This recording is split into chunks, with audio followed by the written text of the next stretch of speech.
Nacht Der Untoten is the OG. It's the first of many. It's where it all started. Nacht Der Untoten kickstarted the insanity that is Call of Duty Zombies. And if it wasn't for this map, we wouldn't have this mode. Hello and welcome to the first of many in a series I think I'll call Zombie Map Analysis? No. Zombies Retrospective? No. Zombies Deep Dive? Looks good. So welcome to Zombies Deep Dive, this series where we take a look at every single Zombies map ever made and analyze the ever-living out of it. So anyways, let's get started. So Nacht Der Untoten is as bare bones and basic as you can get. There is no map ever made after this that is as small and barren as this. Now in this series where we will be covering every single Zombies map, how do you even compare it to the rest? Is it even fair to compare? It's like comparing Iron Man 1 to Avengers Infinity War. It's just not even in the same ballpark. But it is a Zombies map, so we will be taking a look at it with a critical eye and tell you how I feel about it.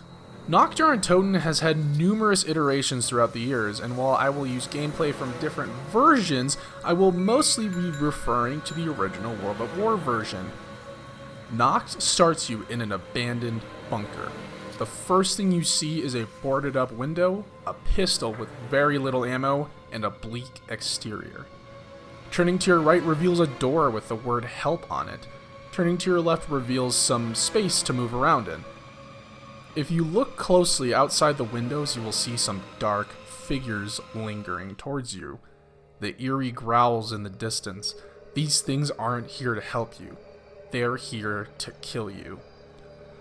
Now, I have never had the dream scenario where I just finished the World at War campaign and then get surprised by this opening cutscene.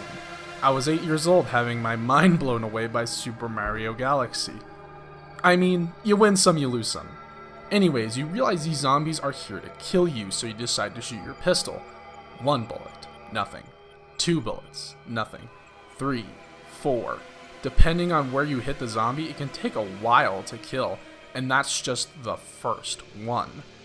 More are coming through those barricades, and some are getting in. You kill a few more, and then it's round 2. The zombies are back in greater numbers and strength, and the fear of not surviving for much longer sets in. Now, I've never really had this experience again, but I can't imagine what it was like for those first people to discover this mode. Nacht Der Untoten, better than any other map, sets the tone of fear. Sure, other maps might be scarier, but no map makes you more afraid than the original Nacht Der Untoten. So let's go through the map. There isn't much to it as a matter of fact. In this first room, you have just a few weapons of choice that, in all honesty, aren't that much help. From here you go through one of 2 doors, either that help door we saw at the beginning, or you can go up these stairs and ascend from darkness. Going up the stairs brings you to the second floor of the bunker. You hope to find something better up here, but all seems bleak. Sure, you have a vantage point, but what good does that do if they just charge right up the stairs? Desperate for resources, you find a cabinet. To open it, you need a boatload of points.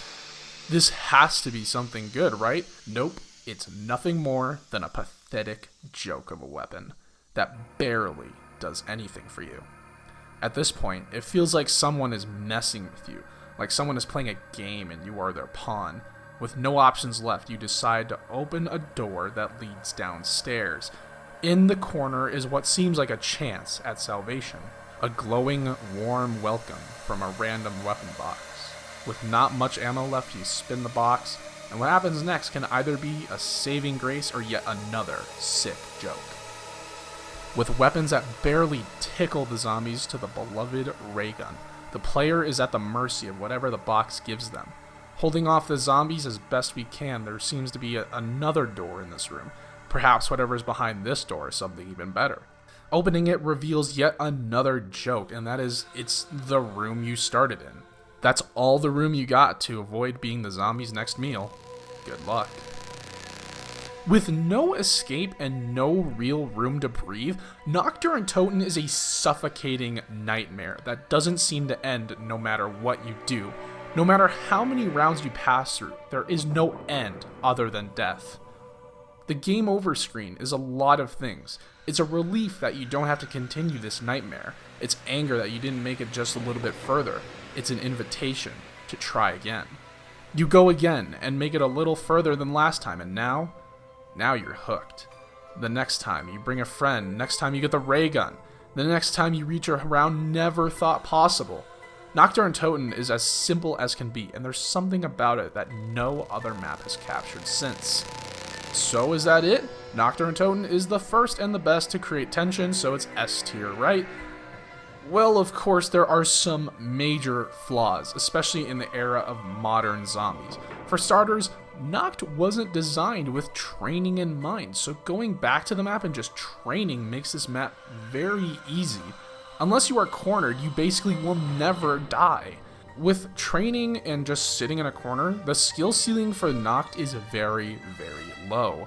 Most players will more likely die of boredom than the actual zombies. Another major problem with Nacht is that it's been remade to death. The iterations of Nacht over the years have gone from, oh cool, Nacht is over here, to just plain exhaustion. So we have the original World at War, Black Ops 1, Transit, Revelations, Chronicles, and Die Maschine. I think it's fair to say that this map has overstayed its welcome, and with each version it gets less and less impressive.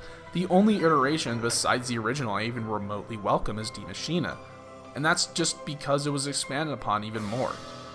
Each Nacht to come along gets more stale and less difficult, coming full circle in the Zombies Chronicles edition where there are Gobblegums and a Wonder Fizz. While it's true you can just simply not use these features, I think their mere existence is enough to knock it down a point. Not to mention things like the Thunder Gun being added just reinforce my point about the only thing killing you is your own boredom. The final thing is replayability. While back in the day when the concept of zombies was still this new, mysterious thing, this was insanely replayable. But compared to today's standards and what we like from zombies maps, playing this map beyond the first 2 or 3 times is just kind of boring. There's not much to it, and again, besides going to a high round, what exactly is there to do in this map? Overall, Nacht was a great tried and true way to kick off an epic saga of killing the undead, and I don't think there would be any other way to introduce the concept of zombies to Call of Duty. However, today its simplicity and bare bones nothingness leaves it in the shadow of its much larger giants, which is why I'm ranking Nacht Der Untoten at a 5.5 out of 10. D tier.